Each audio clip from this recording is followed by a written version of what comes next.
Klaipėdoje brangsta kelionės miesto autobusais, tačiau pabrangimą pajus ne visi. Naudojantiems popierinius autobuso bilietėlius kelionės Klaipėdos miesto autobusais brangs. Nuo gruodžio 1-osios popierinis autobuso bilietas kainuos nebe litą 80, o 2 litus.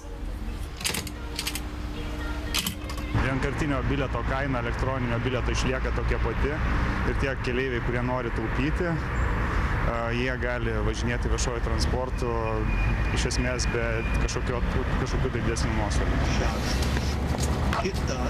Taip siekiama ne tik paskatinti žmonės labiau naudotis elektroniniais bilietais. Vis dėlto pagrindinė priežastis, kodėl Klaipėdoje 9 procentais teko branginti keliones miesto autobusais, didėjančios transporto išlaidos. Teigiama, kad dėl to susidarė milijoniniai nuostoliai.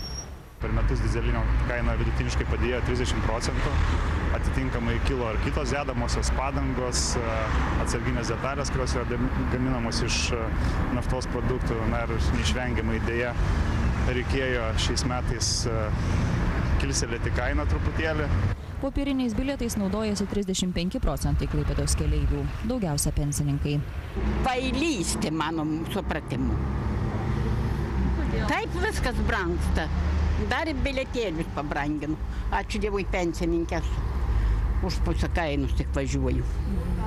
Mažai kur važinėjom, neturim tokių galimybių, bet pinigų neturim, bet ką darysi, reikia įvažiuojam. Tai dabar dar rečiau važiuosit, jeigu pabrangs? Nu taip, o ką? Namie sėdėsim per žiemą.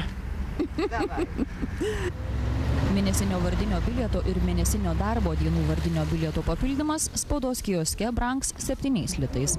Autobuse parduodamo popierinio bilieto kaina liks ta pati – 2 litai 40 centų. Paskutinį kartą Klaipėdoje autobuso bilietai brango prieš 3 metus.